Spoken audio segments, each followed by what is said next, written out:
Assalamualaikum warahmatullahi wabarakatuh. Alhamdulillah wassalatu wassalamu ala Rasulillah. Innal hamdalillah nahmaduhu wa nasta'inuhu wa nastahdihi wa nastaghfiruh wa natubu ilayhi wa natawakkalu alayhi. Wa na'udzu billahi min shururi anfusina wa sayyiati a'malina. May yahdihillahu fala mudilla lahu wa may yudlil fala hadiya lahu. Allahumma salli wa sallim wa barik ala Muhammad wa ala ali Muhammad. كما صليت وسلمت وباركت على إبراهيم وعلى آل إبراهيم في العالمين إنك حميد مجيد أما بعد. Firman Allah SWT dalam ayat ke-30, 31 dan 32 dari surah Yasin. A'udzu billahi minasyaitonir rajim. Ya hasratan 'alal 'ibad ما يأتيهم من رسول إلا كانوا به يستهزئون ألم يروا كم أهلكنا قبلهم من القرون أنهم إليهم لا يرجعون وإن كل لما جميع لدينا مخضرون. صدق الله العظيم.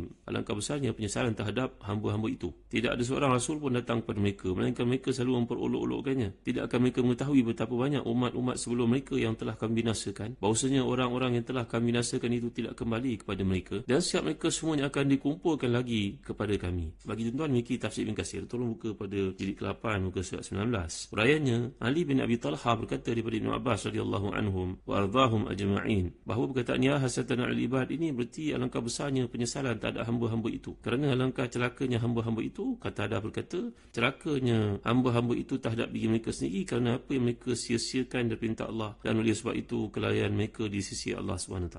Ada setengah kiraan baca ya hasatal ibadi ala anfusiha, alangkah ruginya penyesalnya mereka pada hari kiamat, mereka menyaksikan azab sebagaimana mereka dahulu mendustakan rasul-rasul, menentang perintahnya, kerana di dunia dahulu mereka mendustakan para utusannya. Ma ya'tihim min rasulin illa kanu bihi yastahzi'un. Tak ada seorang rasul pun datang kepada mereka, melainkan mereka selalu memperolok-olokkannya, iaitu orang yang tidak beriman ini mendustakan, mengolok-olokkan, mengingkari kebenaran apa yang disampaikan oleh para nabi alaihi wassalam itu. Jadi muslim-muslimat rahmati dan dikasihi sekalian, kalau kita belajar dari sudut bahasa Arab, ini satu bahagian yang dipanggil sebagai, bila Allah Taala menyatakan ya hasratan 'alal ibad, maka ini adalah satu kata-kata yang menunjuk kepada tahassur. Ini adakah Allah SWT yang menyesal? Ta'ala Allah mimma yaquluna 'uluwan kabira. Allah SWT bersifat dengan segala sifat kesempurnaan. Ini bukan satu penyesalan yang Allah SWT ungkapkan, tapi ia mungkin satu bab daripada isti'arah. Kata Al-Imam Al-Baydawi dalam tafsirnya Anwarul Tanzil wa Asrarut Ta'wil,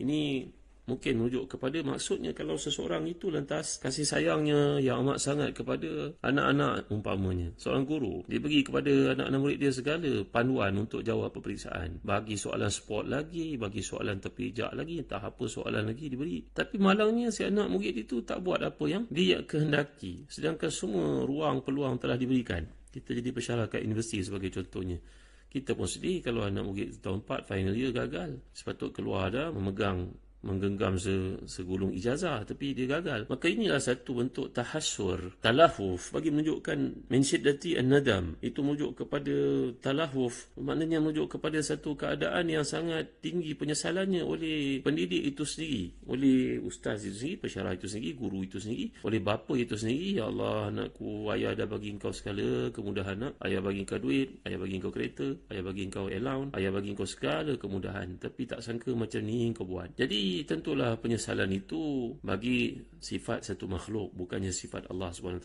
Namun demikian, untuk menampakkan kepada kita dahsyatnya keadaan itu, maknanya ala sabil isti'arah, kata Imam Al-Baydawi, ta'zim ma janahu ala anfusihim wa yu'ayyiduhu qira'atu ya hasrata. Jadi bagi merujuk kepada qira'at lain, ya hasrata merujuk kepada bab isti'arah ini, bahawa Allah Taala merasa kesian sangat kepada si makhluk manusia yang telah diberi kemudahan ni tadi untuk mentaatinya, tetapi masih lagi gagal. Segala nikmat dicurahkan, tapi yang dipulangkan kepada Allah Taala adalah keingkaran.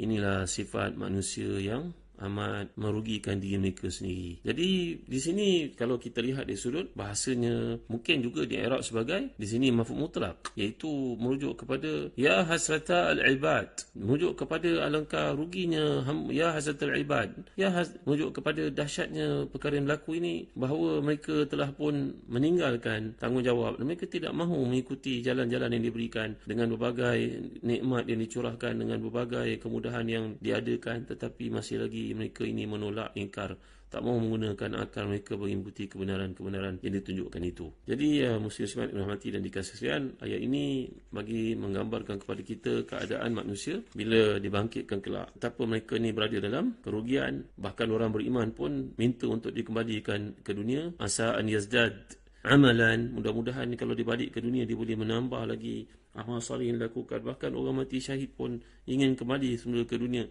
kerana dengan kesempatan yang ada, dia ingin mati syahid buat kali yang kedua, melihat kepada tingginya darjat yang diberikan oleh Allah SWT kepada orang yang beriman dengan sebab amal salih mereka lakukan itu, apatah lagi si kafir. Jadi dalam sebahagian daripada kitab tafsir mengatakan bahawa ya hasratan al ibad ini seperti disebut oleh Al-Imam Al-Mawardi dalam tafsirnya An-Nukas wal Uyun, bahawa di sini merujuk kepada kata-kata malaikat, iaitu al-ibad, malaikat merasakan alangkah ruginya manusia ini kerana segala peluang yang telah diberikan, nabi-nabi diutuskan, nikmat yang dicurahkan, segala kemudahan yang diberikan, zuriat yang diberikan untuk mereka, tapi semua itu tidak membantu mereka untuk beriman kepada Allah Subhanahu Wa Taala. Sebab perkataan ibad ini adalah merujuk kepada hamba-hamba yang baik, jamak kepada abdun, ibadur rahman. Jadi orang yang baik dipanggil sebagai ibad, orang yang saleh dipanggil sebagai jamak abd, itu adalah ibad. Manakala orang yang tidak beriman, yang ingkar, mereka tidak layak menggunakan jamak perkataan ibad ini. Mereka dijamakkan dengan abid. Abdun jamak ada dua, sama ada ibad, iaitu merujuk kepada mereka yang bertakwa. Sebab itu kita lihat dalam surah Al-Furqan, Allah menyatakan wa ibadur rahman alladhina yamshuna 'alal ardi hauna wa idza khatabahumul jahiluna qalu salama. Tapi mereka yang ingkar, yang menolak, yang fasik, mereka tidak layak disandarkan nama ini, dinisbahkan dengan ibad ini. Mereka akan pakai perkataan abid. Maka di situ kata yang menunjukkan, kata Imam Mawardi dalam salah satu pandangannya, ibad ini adalah kesesalan yang timbul pada para malaikat, kerana para malaikat ni merupakan golongan yang penyayang kepada orang beriman, kepada manusia. Maka mereka yang mengetahui asal-usul ciptaan manusia daripada Adam lagi, ketika mereka berdiskusi minta kepada Allah SWT dahulu mengapa mereka tidak dijadikan khalifah, maka Allah telah bekalkan kepada manusia ni begitu sophisticated potensi-potensi hidayah yang ada pada dirinya. Maka malaikat merujuk kepada keadaan itu, agaknya mengatakan betapa ruginya manusia ni dengan segala kemudahan yang ada, tapi mereka gagal untuk menggunakan potensi hidayah itu.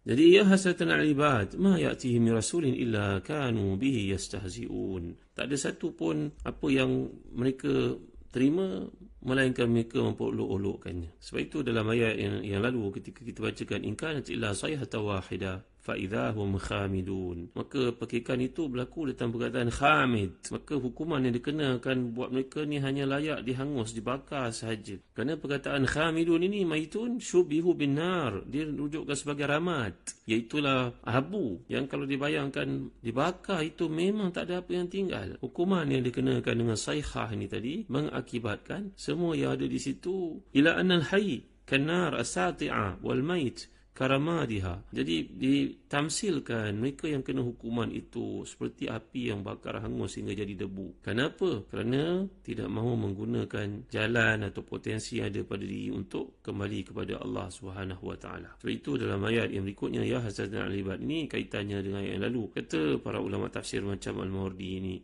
bahawa para malaikat melihat apa yang berlaku itu, timbul kesalahan dalam diri mereka, betapa manusia tidak menggunakan nikmat yang Allah berikan. Maka kesudahan seperti itu sangat layak buat mereka. Kemudian bila Allah SWT menyatakan dalam ayat ini, alam yarau kam ahlakna qablahu min quruni annahum la yarji'un, tidakkah mereka mengetahui betapa banyaknya umat sebelum itu yang telah kami binasakan, bahawasanya orang itu tidak akan kembali kepada mereka, iaitu tidak dapat mereka mengambil nasihat. Orang-orang Arab musyrikin Quraisy yang kita pelajari pada awal ayat ini tujukan kepada mereka, mereka melihat semua yang berlaku itu keliling mereka. Mereka nak pergi ke negara Syria, negara Syam, mereka akan melalui madain salih, tempat membinasakan kaum Nabi Saleh yang ingkar, yang telah menyembelih unta yang Allah berikan sebagai mukjizat Nabi itu, dan mereka lalu di bahagian atasnya ke tempat-tempat lain, umpamanya laut mati, yang dijelaskan oleh kebanyakan daripada para geografi, seperti ditarjihkan oleh para ulama tafsir macam Ibn Katsir sendiri, macam Ibn Ashur, dan ramai para ulama tafsir mengatakan itulah dia bumi kota Sadom yang pernah dihapuskan oleh Allah SWT kerana penyimpangan dilakukan oleh penduduk di situ. Kebejatannya mereka mendatangi lelaki sama lelaki, penipuan dalam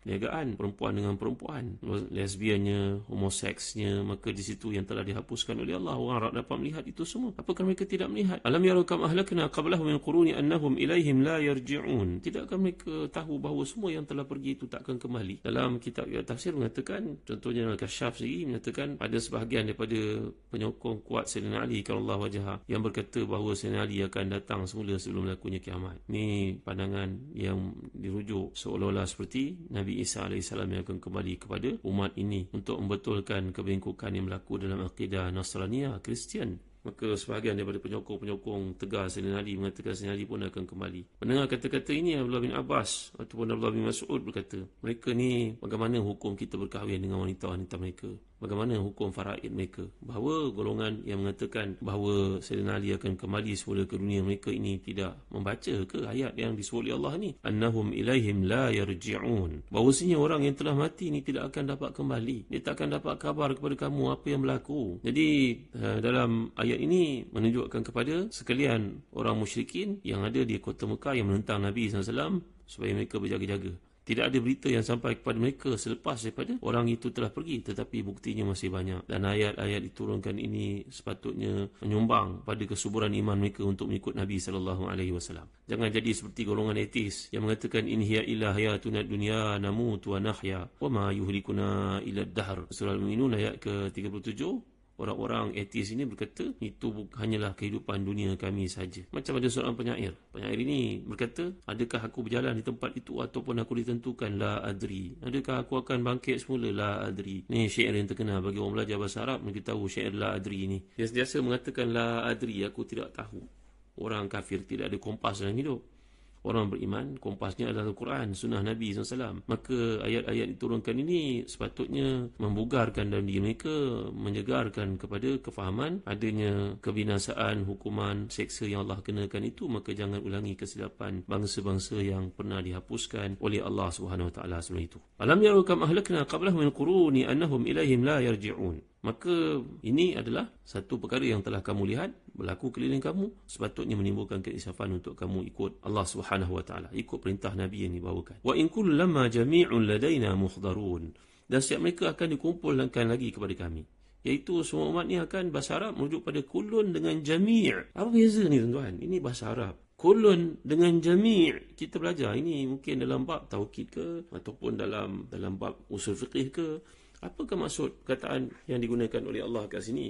Kulun, kenapa diulang lagi sekali perkataan jami'? Ni ada jawapannya. Bahawa perkataan jami' ni, satu perkara yang saya nak sebut kepada tuan-tuan, ia adalah merujuk kepada macam orang Arab panggil maktul, qatil. Maka kadang-kadang isim fa'il membawa makna maf'ul. Macam asir. Asir maknanya orang ditawan. Sama dengan maksur. Yang sama karih. Jadi makruh. Jadi tuan-tuan yang dimuliakan Allah sekalian, ini ada satu perkara yang bahasa Arab yang menarik untuk kita bincangkan. InsyaAllah saya akan sambung lagi isu berkaitan dengan menziarahi tempat-tempat seperti laut mati, kaitannya dengan hukuman yang pernah Allah turunkan. Apakah itu dilarang seperti mana dilarang Nabi untuk para sahabat duduk menceduk air yang terdapat di Madain Saleh. InsyaAllah dalam kuliah akan datang. Wallahu a'lam wa sallallahu ala sayyidina Muhammad wa ala alihi wa sahbihi wa baraka wa sallam. Walhamdulillahi rabbil alamin wa barakallahu fikum. Wassalamualaikum warahmatullahi wabarakatuh.